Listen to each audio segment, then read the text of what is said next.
الرحمن الرحيم نحمده ونصلي على رسوله الكريم أما بعد.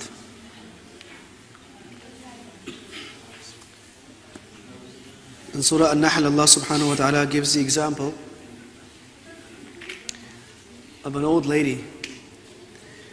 This woman had something wrong with her mind. And what she used to do was she used to weave thread all day. So she had the loom, and all day she would weave thread. And by the evening time she would have a good amount of thread that she had woven. Then at night time she would go and break it all up into pieces. She would cut the thread, break the thread into pieces and throw it away. And the next day start weaving it again. And this was her cycle day in and day out. Allah subhanahu wa ta'ala says, وَلَا تَكُونُوا كَالَّتِي نَقَضَتْ غَزْلَهَا مِن بَعْدِ قُوَّةٍ أَنْكَاثًا. Don't be like that lady who, after making perfectly fine, strong thread, would break it into pieces. What is this supposed to indicate? This indicates a person who does good things, good deeds, and then ends up destroying all his own good deeds, undoing them, or doing something that nullifies them. Once Sahaba saw someone in a battle, and he was fighting so bravely. And one Sahabi came to the Prophet ﷺ and explained to him what that person was doing, what that fighter was doing. He said, "O Prophet of Allah, I've never seen anyone fight like that. He is clearing away row after row of the enemy single-handedly. No one can stand in front of him. He is a true believer, O Prophet of Allah. He is a true mu'min."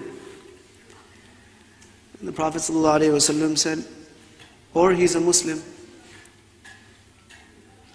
So again, the man said, "No, I think he's a true mu'min." The Prophet ﷺ said, "Or he's a Muslim." Like this happened 2 or 3 times, according to the narration of Bukhari. This Sahabi who came and brought the news was very disturbed by this. And he wanted to get to the bottom of it. That on one side there is a man who is apparently doing such amazing work, but Nabi ﷺ is not ready to acknowledge him as a mu'min. So he said, "Wallahi, I'm going to go and see what is the issue with this man. There must be something that I don't know, but Nabi ﷺ knows." So he continued to observe him, and the man went on fighting valiantly and bravely until at one point he got injured.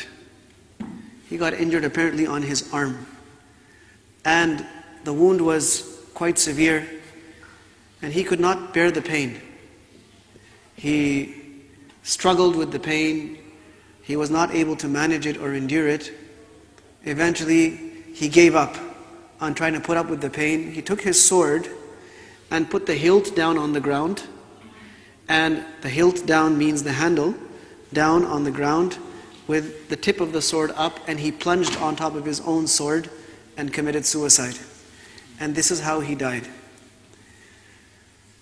So the Sahabi who was observing was shocked. And of course this increased his yaqeen in what Nabi sallallahu alayhi wa sallam used to say. So he went back again and said, "O Prophet of Allah, that same man that I was telling you about, this is how he ended his life." Then upon this, the Prophet ﷺ said, "Inna Allah la yu'ayyidu hadha ad-deena bil-rajul al-fajir." Sometimes Allah subhanahu wa ta'ala will use even a disobedient person to support and strengthen his deen. So it gives us a couple of lessons. One is that al-a'malu bil-khawatim. Allah subhanahu wa ta'ala will look at our actions based on how we completed them.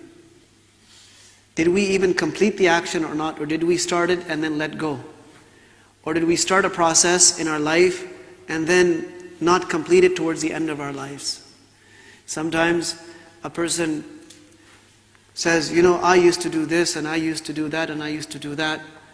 But the question is, why are we still not doing those things? Nabi sallallahu alayhi wa sallam tells Abdullah radiyallahu anhu, Ya Abdullah, la takun mithla fulan. Oh Abdullah, don't be like so and so. Kana yaqumu al-layl fataraka qiyam al-layl.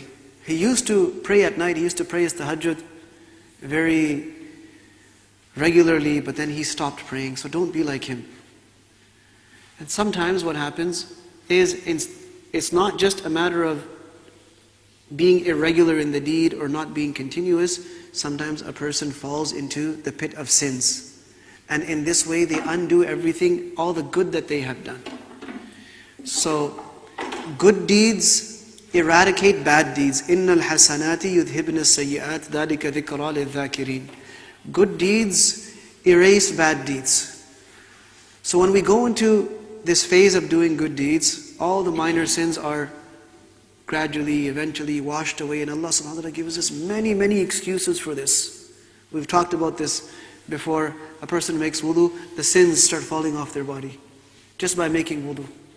Person walks towards the masjid, every step Allah subhanahu wa ta'ala is forgiving sins, writing hasanat, increasing their status. And then imagine the reward that they get just for praying salat. One Sahabi committed a sin. He came to the Prophet ﷺ, said, "O Prophet of Allah, this is the mistake that I have made." Nabi ﷺ said, "Go pray salat. Go pray salat." And it was at that time that these verses were revealed. It's إِنَّ الْحَسَنَاتِ يُذْهِبْنَ السَّيِّئَاتِ ذَلِكَ ذِكْرَى لِلذَّاكِرِينَ. So, in the similar way, bad deeds also wipe out the effects of good deeds. Bad deeds also wipe out the effects of good deeds. In fact, sometimes one mistake is so severe that it wipes out many, many, many good deeds, depending on the severity of that mistake. And the problem with sins is that one sin always leads to the next. Our mind tells us that it's a one-off thing, it's a one-time thing. I'll just do it this once. And I'll give in to my temptation this time, but next time I'm going to be diligent, I'm going to be strong. But what we don't realize is that one mistake, it weakens our iman. And so the resilience that we had before that, the resilience against sin that we had, it's even less. So with every mistake, we are more susceptible to committing the next mistake. It could be the same mistake, or it could be another kind of mistake. And then this is a slippery slope that a person continues to slide down, and they end up wasting sometimes years and years of good deeds. I have met people, very aged people, who, when I met them, they had seemingly nothing to do with deen. Nothing. But when they told me about their youth, and they told me about when they were young men, some of them have said that we never missed our tahajjud growing up. You cannot imagine that this same person who today is hardly a Muslim, they're not even sure if they're Muslim anymore. And this person spent their youth not missing their tahajjud, memorizing the Quran. Even today, they know so many ahadith, they can quote ahadith like this. You can tell this person spent their life in ilm and amal, their youth. But then something happened that caused them to undo all of that. So the fear of a believer is that, will I be able to continue doing this or not? Will I have istiqamah on this or not? وَالَّذِينَ يُؤْتُونَ مَا آتَوْا وَقُلُوبُهُمْ وَجِلَةٌ أَنَّهُمْ إِلَىٰ رَبِّهِمْ رَاجِعُونَ. Those people that are doing what they do, but their hearts are fearful. Their hearts are trembling, that they have to go back to Allah. Aisha radiallahu anha asked Nabi sallallahu alaihi wasallam tafsir of this ayat. O Prophet of Allah, are these the people that steal and fornicate? So they do deeds feeling guilty? Is this what the ayat is saying? He said, La yabnat as-siddiq. No, it's not those people that are making sins and they're afraid. These are the people that are performing salat and performing siyam and doing all of these good deeds, but their hearts are fearful. Will this be accepted from me or not? It's one thing to do a deed It's another thing to secure it in our account. Just doing it once doesn't mean it's secured. The stamp of approval will come from Allah subhanahu wa ta'ala when we manage to protect that deed. We started with ikhlas, we complete it properly, and then we don't do something that ends up nullifying that deed. So back to that old woman who used to weave thread all day and then at the end of the day break it into pieces. So sometimes what happens is, because of the intensity of rahmah in the month of Ramadan, we end up starting many things. We end up leaving a lot of things. And our life starts changing. Especially now as we are nearing the midway mark of Ramadan, people are really starting to feel the effects of this blessed month. They feel changes in their heart. They feel closer to the Quran. They feel closer to Allah subhanahu wa ta'ala. It's getting easier to come to the masjid. Is it not? You brothers are coming here every day. Is it not getting easier? You're in this routine. And many people, because of the barakah of this routine, they are leaving many things that they were doing before Ramadan, which were just wasting their time. Honestly speaking, it was wasting their time. And you just discovered that it's possible for you to do this. Before, the same person, if you were to say, come to the masjid and pray Isha, he would say, I'm busy. But today Allah has given him tawfiq to not just pray Isha, but also to pray 20 rakats of Taraweeh, and also sit down and listen to the talk. Where did this time come from? It was always there. The time was there, but the mind had not focused on using this time in this way. So, many of us will start many things. Someone will start tilawat of Quran. Somebody will become regular in their salat. Somebody will be making hisab and calculating the zakat of this year or of previous years. Somebody will be making tawbah from one mistake. Somebody will be making tawbah from another mistake. But the thing is that we actually need to leave this world with a life of deeds. It should not be that we start things and then we completely neglect them, leave them behind, and we also become like that person who broke all the threads only to start again. Some people, they weave a lot of thread in Ramadan, and then right after Ramadan, they break all of that thread, and they wait till next Ramadan to start weaving it again. So may Allah Azza wa Jal grant us the ability of istiqamah.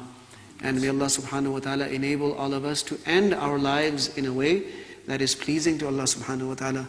And may Allah subhanahu wa ta'ala save us from being deceived because of our current good deeds or our past good deeds. And may Allah subhanahu wa ta'ala protect us from the tricks of shaitan.